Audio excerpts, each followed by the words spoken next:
warahmatullahi wabarakatuh.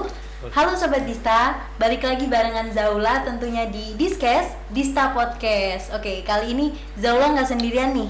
Ada tamu spesial dari Wedding Planner Solo. Yeay. Halo Kak Dimas dan Kak Aji. Ya, halo. Gimana nih Kak kabarnya? Alhamdulillah. Fine, bagus. Alhamdulillah baik ya. Alhamdulillah banyak kerjaan.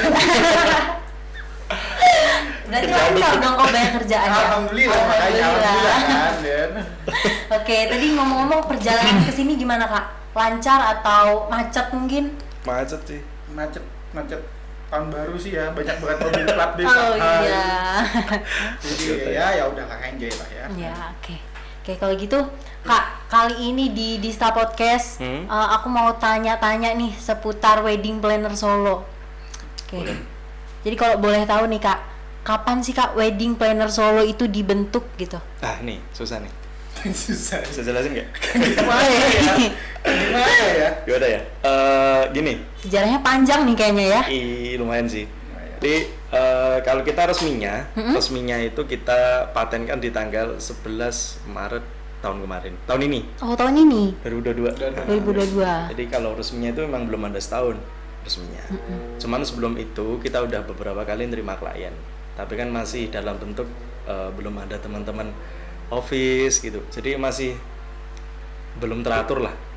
Jadi baru bisa kita resmikan, baru bisa kita istilahnya kita resmikan, kita patenkan, baru bisa kita list ya. Bisa di list dirapiin lagi lah. Oke. Dirapiin lagi itu di Pemberiannya tanggal dan 11. Oke, administrasi umumnya mungkin gitu ya.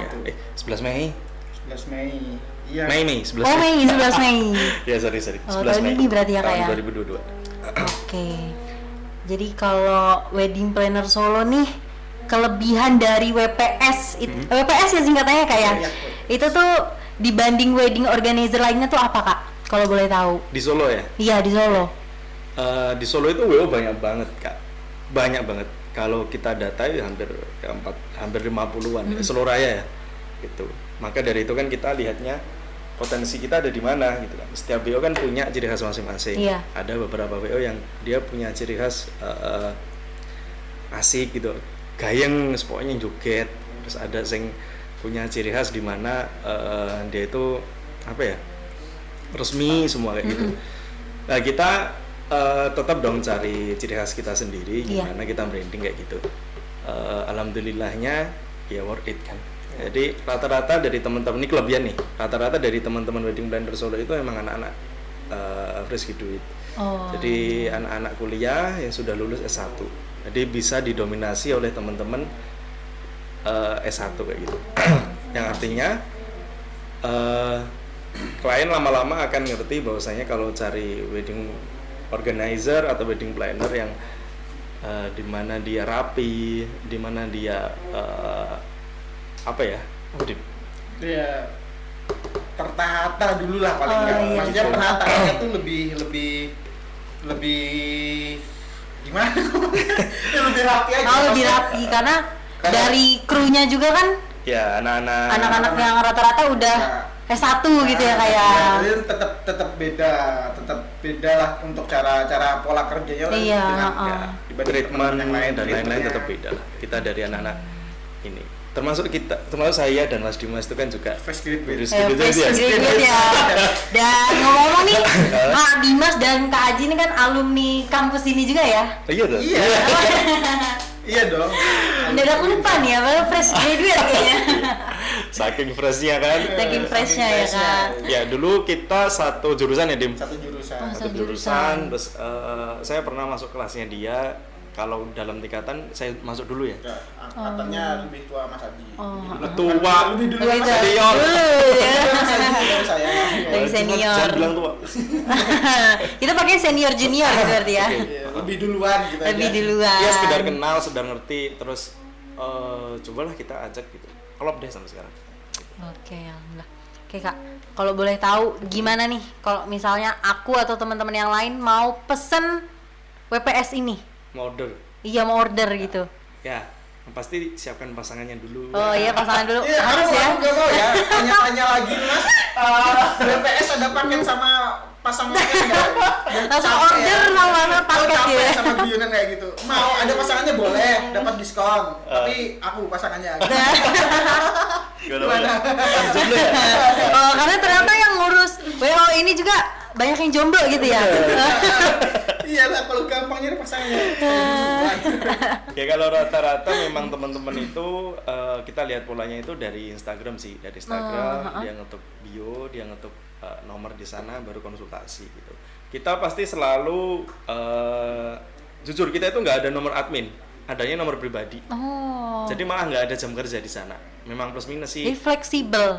Mas Fleksibel. fleksibel. Rata-rata klien ini yang make WO itu kan karena dia memang sibuk. Jadi di jam kerja memang dia memang nggak bisa diajak konsultasi. Jadi artinya rata-rata malah bisa malam. Itu juga salah satu kelebihan kita. Jadi kalau mau konsultasi mereka baru pulang kerja, pulang malam itu malah bisa banget sampai jam 1 sampai jam 2. Itu kelebihan BPS dibanding WO lainnya di Solo gitu ya. Kalau yang WO lain kan ada yang beberapa dia pakai jam kerja, pakai admin kan. Jadi jam 9 sampai jam 4 sore kayak gitu. Nah, kita enggak. Tapi kalau posisi kita kayak ada kayak gini minusnya ya. Kalau ada kayak gini ketemu klien, baru treatment klien, baru sales call kayak gitu ya kita nggak megang HP gitu. Jadi nanti kita pahamkan kalau kita selanjutnya. Terus untuk cara ordernya yaitu hubungi nomor yang ada di bio Instagram kita. Setelah itu udah di sana kita baru akan nge-treatment masing-masing. Oke, kalau gitu. Banyak banget klien yang dia tanya referensi dan lain-lain, kita jawab semua. Ya kalau jodoh ya alhamdulillah kan gitu. Kalau enggak ya semoga bermanfaat. Gitu ya. Jadi pahala ibadah. Iya. Kayak kalau boleh tahu nih, ngomong-ngomong Instagramnya apa nih? Instagram apa, Dim? Username Instagram. Wedding Planner Solo. Oh, Wedding Planner Solo. Oke, mungkin nanti Sobat Dista bisa sekalian follow lah ya. Follow lah. Siapa tahu mau langsung order gitu. Yang udah dapet pasangan tapi. Kalau yang masih punya pasangan masih gantung-gantung dipastikan dulu. Oh, ya pastikan dulu ya. Pokoknya sama pasangannya clear dulu lah. Ih, gak bawa-bawa kita deh. Dirapiin dulu pasangannya itu. Oke. Oke, Kak, aku mau tanya, biasanya untuk rate harga yang sering dipesen klien itu di kisaran harga berapa, Kak? Kita beragam sih. Jadi modelnya ada yang dia order untuk be only. Jadi hanya wedding planner aja di hari H gitu. Terus ada yang all in semua kita nge-handle dari mulai vendor semua itu kita handle gitu. Nah itu juga beragam. Kita pasti tanya nih, Kak itu digunakan kapan, di mana, konsepnya menggunakan ada Jawa atau nasional atau internasional kayak gitu kan. Terus nanti jumlah tamu, cateringnya mau yang mana kita pasti itu. Mau band, mau entertainnya yang berupa apa? Itu yang all in ya Kak ya, paket lengkap berarti. Kalau yang WO only kita ada di angka tahun ini ya, ada di angka kalau tamu di bawah 1.500 tamu itu ada di angka 4.500.000. 4.500.000. Udah kita urusin semua. Udah clear. Jadi tinggal bangun pagi. Bangun pagi aja ditelepon dibangun. Wah. Apa? Ini kurang lengkap apa gitu ya. Karena kita ada salah satu yang sebagai personal assistant nih buat pengantin. Jadi H-2 atau H-3 hari udah dihubungin sama tim kita yang jadi personal assistant, itu udah di treatment apa aja yang dibawa, apa aja yang disiapkan. Jadi hari H tinggal jalan. Oke. Cuma beres ya. Tidur aja, bakalan kita telepon sampai bangun. Ya. Oke, jadi kita bangun-bangun udah tinggal rapi-rapi siap gitu ya. Siap. Oke. Dan aku mau tanya lagi nih Kak.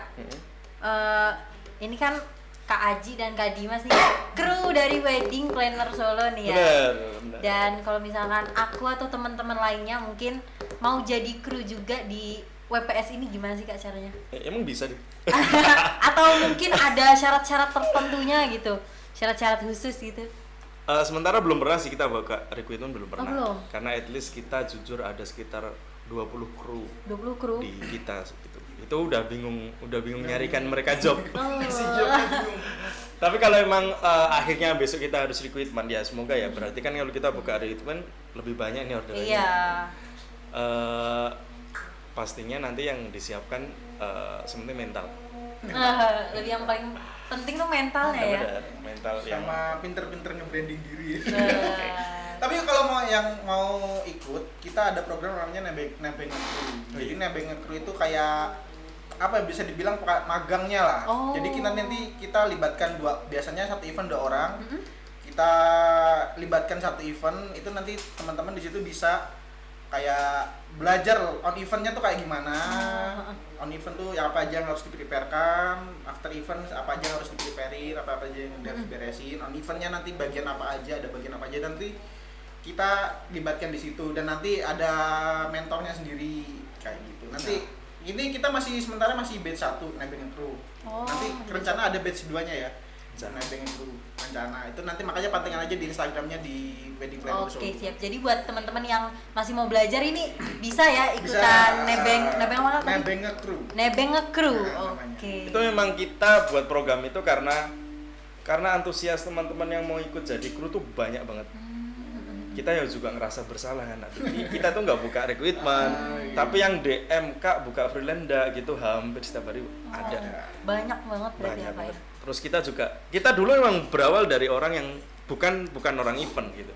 Jadi benar-benar dari nol kita memulai hal ini kan gitu. Bukan yang punya basic seniman, bukan yang punya basic apa-apalah, nggak ada. Kalau teman-teman WO yang lain tuh ada yang orang tuanya memang dia sudah seniman di sana, sudah jadi MC di sana, sudah jadi perias di sana, fotografer, catering gitu. Kalau kita bener-bener nggak ada. Gitu. Berarti murni ini kerja keras gitu, kerja keras sendiri gitu ya kayak. Nggak keras sih. Ya keras juga. Kerja cerdas ya kayak. Kayak gitu. Jadi kita juga ngerasa, aduh piye yo gitu. Akhirnya kita buka pembukaan sama teman-teman office, kita buka kesempatan aja buat mereka. Jadi kita libatkan mereka, cuman kita nggak ngasih iming-iming buat bisa gabung ke kita. Jadi benar-benar pure buat pengalaman mereka. Jadi mungkin membantu gitu ya kan? Kalau ada kan perusahaan yang dia tuh buka magang, yang akhirnya ini nanti potensial diambil nih, yang nggak potensial ya udah. Kalau kita dari awal memang kita nawarin itu. Nggak nawarin. Jadi memang kita buka sekitar 10 slot untuk batch 1. Terus mereka yang mau ikut nebeng crew kan programnya nebeng crew ya. Nebeng crew ke kita kita persilahkan, nanti setiap event kita libatkan 2 orang. Terus kita ikutkan dia dari preparation. Jadi dari meeting, dari loading sampai on event gitu, sampai after event itu kita libatkan dia semua. Kalau dia udah dapat pengalaman itu, kita kasih dia sertifikat nih dari kita, terus kita kasih uang bensin juga ya. Bensin lah bahasanya, ganti transport gitu. Ganti transport, terus kita juga apa ya istilahnya, ya semoga bermanfaat lah doa kita buat dia. Dia bisa jadi sertifikat itu, yang harapan kita juga bisa jadi tambah CV-nya teman-teman. Iya, gitu. buat CV itu kan. Oke di BPS kayaknya nggak bisa nih ada yang komitmen. Ya udah coba aja, itu nggak masalah. Dengan pengalaman pernah ikut di BPS kan. Berarti itu termasuknya magang ya Kak ya? Magang, tapi kita yang bayar gimana ya? Hitungannya bilang magang, yang magang, tapi ya intinya kita balik lagi karena kita berawal dari nol juga nyari-nyari kayak gitu kan, ya kita kasih kesempatan teman-teman yang lain juga lah kayak gitu. Karena bakal seneng banget. Dulu kita itu dapat kesempatan event itu seneng banget, seneng ya, entusias banget. Nah itu yang kita harapkan dari teman-teman. Ini bener-bener pure ya, nggak ada modus-modus apapun. Gitu sih. Itu salah satu program unggulan dari kita itu. Nah ya, itu mungkin salah satu kelebihan ya. Kalau dikumpulin kayaknya dari tadi nih banyak banget ternyata Kak. Keunggulan WPS dibanding WO lainnya gitu ya kayak. Oke, dan ini kan WPS kan pasti tuh kerjasama sama vendor-vendor nih ya Kak ya. Banyak. Nah, gimana sih Kak cara jaga hubungan baik antar berbagai vendor ataupun dengan klien gitu Kak? Kalau itu dulu kita juga takut karena kita ya itu bukan berawal dari orang yang ngerti event gitu ya. Terus keluarga juga bukan dari orang event. Jadi kita piye ya juga kayak gini gitu. Kita yang penting baik sama mereka gitu. Kita coba yang penting baik sama mereka. Program kita jelas, order kita jelas, yang terakhir payment kita jelas. Jadi sebelum ibaratnya kan Sebelum keringetnya habis sudah harus dibayar kan gitu. Gitu. Sebelum keringet kering gitu ya. Itu kita pastikan. Kadang juga posisi kalau kalau kita udah tahu dia kerjanya beres, kita lunasi di awal. Jadi emang nggak ada masalah apa-apa. kita cara jaganya kita coba dengan kayak gitu ternyata efektif gitu. Jadi buat jaga komunikasi sebaik-baiknya gitu ya, kan mulai dari situ gitu. Dan banyak loh itu gini, jaga komunikasi itu nggak cuman person to person, tapi kayak aku kayak ngerti spesifikasi itu kayak apa. Misalkan fotografer nih, fotografer itu kita punya beberapa referensi. Jadi fotografer yang modelnya gelap kayak yang mana, fotografer yang modelnya terang kayak gimana. Kita harus tahu tuh spesifikasinya kayak apa dia. Gitu. Jadi besok pas on event kita bisa maklumin gitu ya. Oh, ini vendor ini nih. Dia itu spesifikasinya A, B, C, D, F, G. Outputnya ini. Jadi kita bisa nyesuaiin gitu loh. Dia juga nggak bingung. Akhirnya bisa klop di situ. Kayak Perias nih. Perias yang Jawa siapa, yang nasional siapa, yang internasional siapa. Nah, kita harus tahu spesifikasinya, bajunya kayak apa dan lain-lain. Kalau kita nggak tahu itu, nanti klien kan bakal tanya ke kita kan, Kak di Perias ini ada nggak sih baju ini? Terus kita kalau jawab nggak tahu atau kita kalau jawab coba aja ke sana, itu kan juga nggak enak. Jadi jaganya itu memang kita benar-benar harus tahu spesifikasinya kayak apa mereka masing-masing. Catering, ya kan? Catering itu kita sampai gini loh, kalau klien tanya, Mas, catering yang enak itu yang gimana? Ijal. Iku aku tak arah kene sekrene piye gitu kan ya. Iya, minta rekomendasi gitu ya. Akhirnya kita tanya, itu tamunya dari mana Kak gitu. Rata-rata dari mana? Kalau dari Solo berarti kan rasanya yang kayak gini nih. Kalau yang kayak agak manis ya Solo ya. Kalau Solo rasanya kayak gini tuh ini cateringnya ini silakan gitu. Jadi mereka datang ke situ terus bilang rekomendasi dari kita. Dan mereka senang juga karena spesialisnya di situ gitu.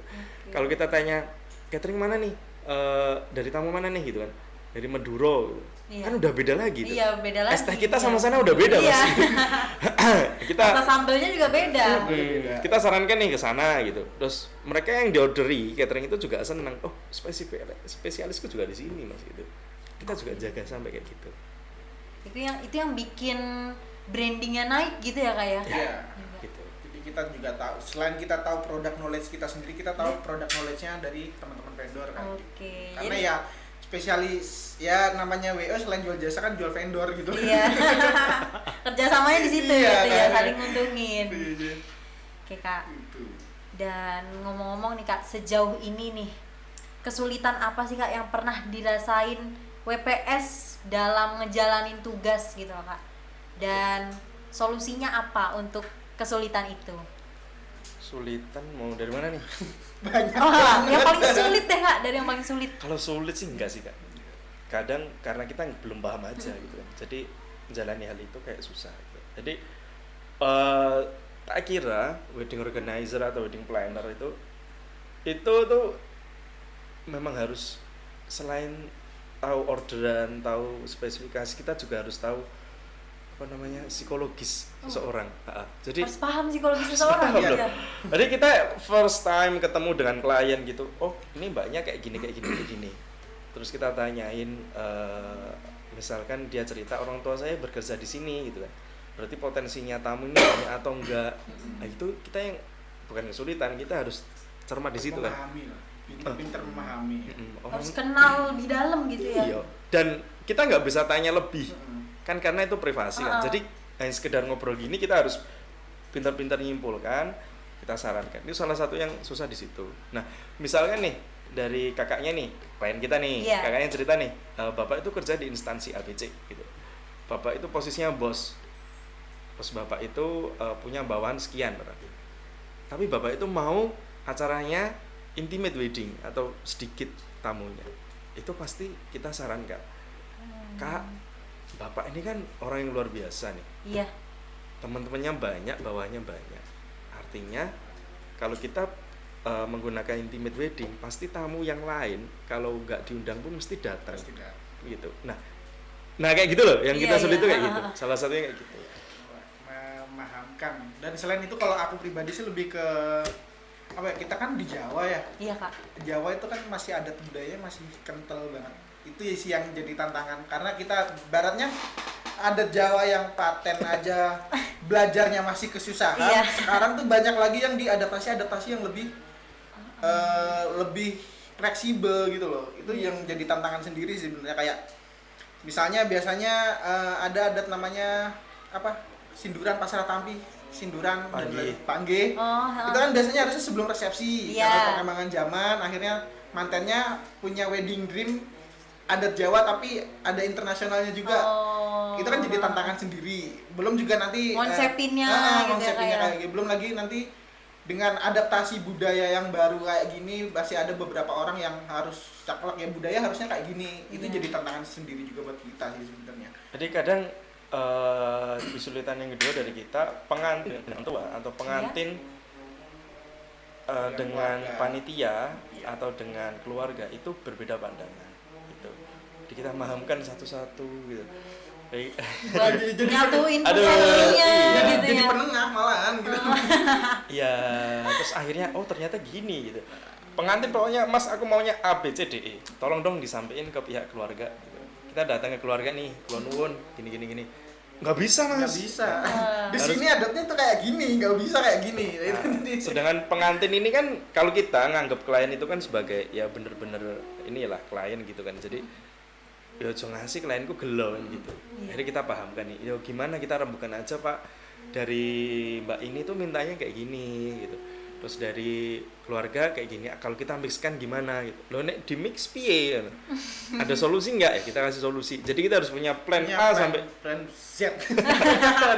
Harus banyak planning gitu ya. Kadang-kadang banyak banget. Kasih plan B ditolak, kasih plan C ditolak. Maksudnya dua belah pihak ini belum ada yang cocok gitu kan. Itu harus punya banyak plan. Ya itu sih kesulitannya. Mengonsepin. Jadi kayak mengakulturasi antara modern sama adat budayanya masih ada, cuman untuk teman-teman yang wedding dreamnya masih internasional gitu masih bisa dapat kayak gitu.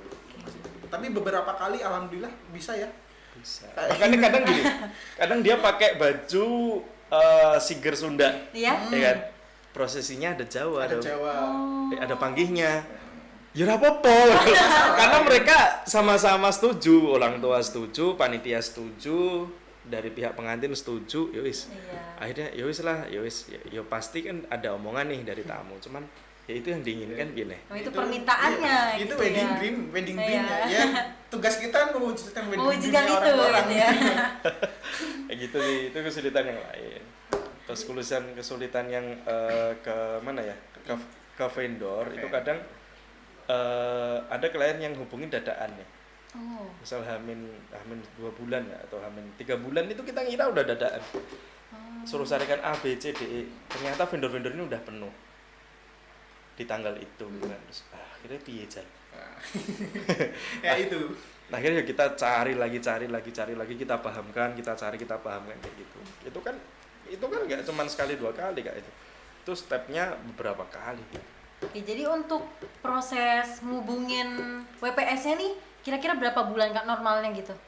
Idealnya 6 bulan. Jadi 6 bulan sebelum hari H. Iya, idealnya ya. Idealnya. Tapi baru kemarin kita deal buat bulan depan. Wow. 1 bulan. 1 bulan. Februari tanggal 3. Iya, tanggal 3 1 bulan. 1 bulan ya. Iya. Oh, ya bismillah lah kita kerja. Ya, yang penting selama vendornya aman, kita juga aman. Kadang kan ya itu kendalanya kan gitu. Misal teman-teman, nggak usah 3 bulan lah, Hamin 1 baru minta aja ada gitu loh. Hamin 1? Nggak ada. Hamin 7 ada. Hamin seminggu itu dia ngubungin kita, Kak. Aku seminggu lagi nikah, tolong dibantu acaraku. Wah. Sik. Terus piye Kak iki? Seminggu Kak. Besok ini tanggal 15, itu posisi ngubungin kita tanggal 6 lah. Tanggal 15 nih kayaknya. Iya. Kakak rumahnya mana? Di sini. Yus aku tak main ke rumah. Akhirnya kita main ke rumah, kita sowan ke Bapak Ibu. Bapak Ibu ternyata juga udah 7.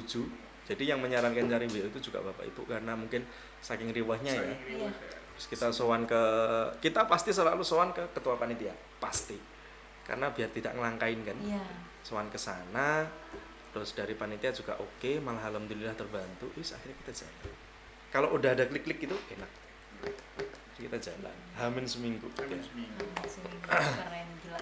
Iya, intinya yang dikomunikasikan. Jadi nikah kalau budayanya di Jawa itu nggak tahu ya, kalau aku karena aku lama hidup di sini ya. Tahunya ini budayanya di Jawa itu emang nikah itu kan melibatkan banyak orang. Jadi selain orang tua dan keluarga kan kadang lingkungan juga dilibatkan. Jadi kalau kita sebisa mungkin itu semua elemen kita ajak komunikasi. Ya udah, mulai dari orang tua, keluarga, lingkungan, saudara-saudaranya yang memang harus dilibatkan kayak gitu.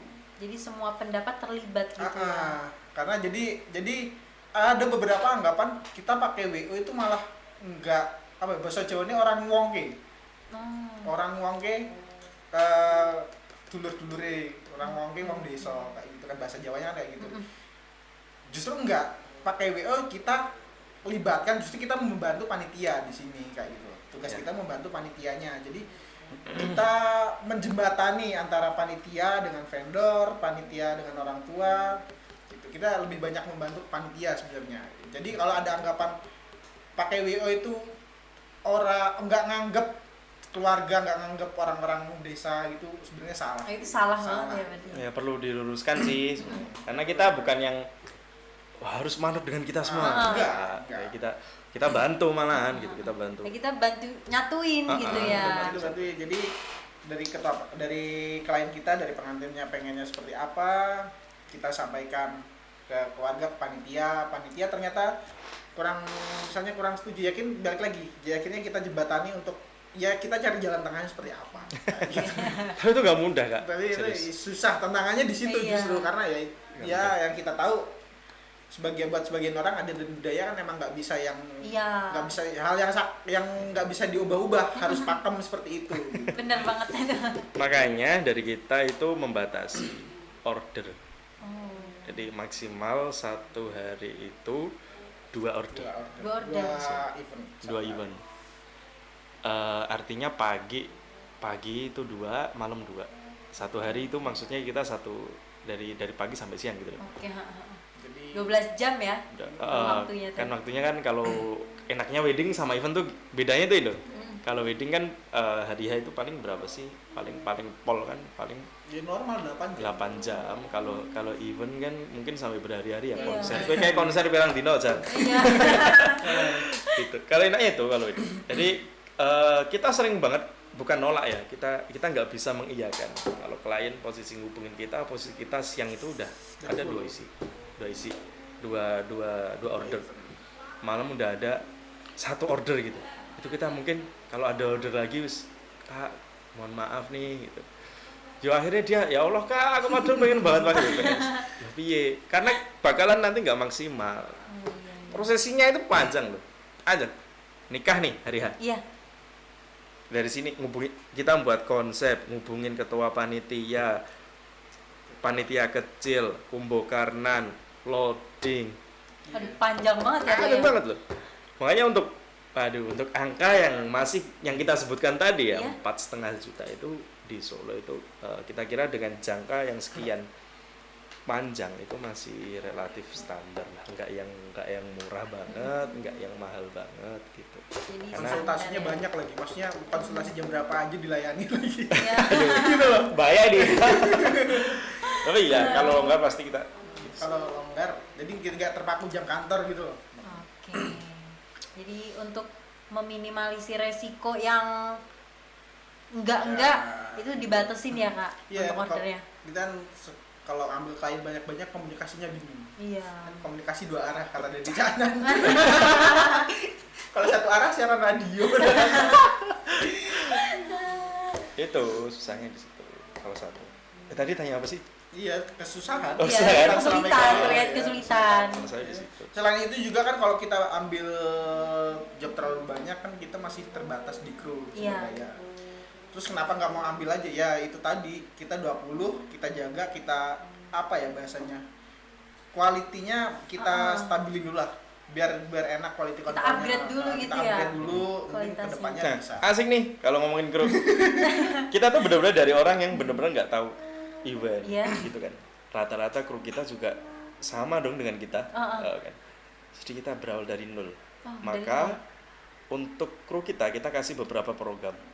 Wow, apa tuh Kak programnya? Ya, banyak ya. Salah satunya itu kita ada grading nih. Jadi kayak capacity building gitu kan. Itu buat kru kita. Setahun ini kita udah berjalan 3 kali. 3 kali.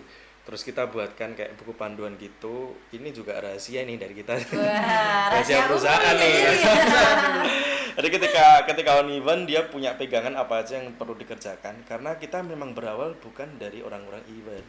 Kalau orang-orang event kan sudah tahu kerjaannya apa nih. Mungkin orang-orang event dulu memang berawal dari kayak gini, kan. Cuman kita buatkan program-program kayak gini memang buat menunjang kualitas kita. Iya, biar pas on event nggak bingung mau ngapain gitu. Biar ngangong-ngangong kalau kata bahasa sekarang ya. Kan yang delok ngangong ini wanyol. Ngapain di sini? Kayak gitu. Jadi soalnya balik lagi kita ya semuanya awalnya dari freelance semua. Ya sama-sama belajar lah bahasanya kayak gitu. Apalagi kalau ada Jawa. Wah, ada Jawa itu kan Jawa. Kita nggak ada yang basic. Di mana orang tua kita atau mbah-mbah kita dulu pemegang erat budaya Jawa. Nggak ada. Jadi kita adanya belajar ke perias, ke make up gitu, ke beberapa orang yang dia potensial buat kita ajak komunikasi. Salah satunya yang ada di Mangkunegaran gitu, dari teman-teman Mangkunegaran, dari teman-teman yang lain gitu. Jadi kita ajak diskusi kayak apa, pakemnya seperti apa, dan ternyata asik banget. Ada Jawa asik. Ya, terakhir upgrading ya. Terakhir upgrading kita belajar prosesi adat Jawa mulai dari langkahan tuh kalau misalnya teman-teman punya kakak, teman-teman punya kakak, kita nikah duluan. Nah itu namanya langkahan. Itu ada sendiri prosesinya. Terus ada yang namanya siraman itu kan prosesinya banyak, gak cuma satu, ada pasang ada banyak. Terus ada adang sepisan tuh kayak cedik geni dan lain-lain. Itu ternyata asik kita belajar itu. Dan buat teman-teman yang mau menikah, kita sarankan menggunakan adat Jawa. Ternyata asik banget. Prosesinya banyak dan filosofinya juga nggak yang asal ini, maksudnya filosofinya juga dalam banget dan itu nggak cuman prosesinya yang dalam. Bajunya itu diperhatikan mulai dari jariknya apa, baju. Ada filosofinya semua. Ada artinya. Wah, anjir asik. Kamu tahu nggak? Buat yang buat ngikat keris di sini kalau pakai base cap itu buat pengantin putra sama buat bapak pengantin putra itu beda. Iya loh. Ya benar tahu kan. Kita juga tahu perbedaannya tuh ini sama ini sama ini sama ini. Itu learning by doing sama belajar banyak. Jujur ya teman-teman semua, kita membuka diri jujur banget. Kita itu belum tahu ada Jawa apapun dulu. Nah, kita sedang belajar. Oke, jadi berkecimpung di Wedding Planner Solo ini untuk kru dan Kak Dimas, Kak Aji sendiri belajar lebih banyak lagi gitu ya kayak. Banyak banget. Jangankan apa yang dipakai ya, budayanya ya nih. Kita di Kartosuro nih. Iya.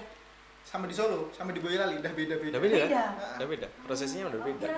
Beda itu bukan yang spesifik mungkin beda. Bukan ada, beda adat, bukan beda acara upacaranya ya, tapi lebih beda cara upacaranya.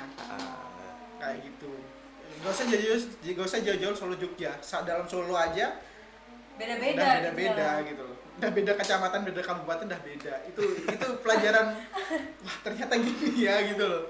Gitu juga beda rumah beda juga kali ya kayak. Enggak, kalau beda rumah enggak. Enggak. Ya mungkin bisa beda sih, beda rumah. Bukan beda caranya, beda bahasa kan. Hormat banget sama WO yang dia punya basic itu. Dia sudah ahli di situ, kita hormat banget sama senior kita lah. WO senior kita tuh banyak yang dia paham arti, warna, baju, prosesi. Jadi respect banget kita ke mereka, kita baru belajar ke situ gitu. Tapi alhamdulillahnya klien kita untuk adat Jawa itu sudah banyak banget. Sering banget. Terakhir ini dari keluarga Mangkunegaran ya. Yang terakhir? Ini sempat megang keluarga Mangkunegaran kita. Iya sih. Ya, ada yang dari keluarga Mangkunegaran tuh dari siraman, akad, resepsi itu ada kita pegang semua. Jadi malah gelar-gelar kayak gitu baru kita tahu. Gitu sih. Jadi itu tadi tuh udah dari sejarah Wedding Planner Solo, keunggulannya sampai cara ordernya gitu kan, kita udah ngobrol terkait itu. Dan semoga teman-teman Sobat Dista nih khususnya ya, buat Sobat Dista yang mau nikah dan kamu bingung nih ya, aduh aku mau pakai mana nih, aku rekomendasiin banget buat pakai Wedding Planner Solo. Cari pasangannya dulu ya. Pastiin tuh. Dulu pastinya ya. Dan kalau belum dapat pasangan, ya mungkin ada ya Kak, disediain ya. Bisa. Soalnya kakak-kakakku juga kayaknya masih pada Nggak ada. gitu. Dia nyari jodoh dia, guys. Oke, Sobat Dista, mungkin itu dari kami. Kita udah ngobrol-ngobrol asik terkait Wedding Planner Solo. Dan itu tadi, jangan lupa buat follow Instagramnya dan langsung di order juga boleh buat kamu yang mau nikah gitu ya.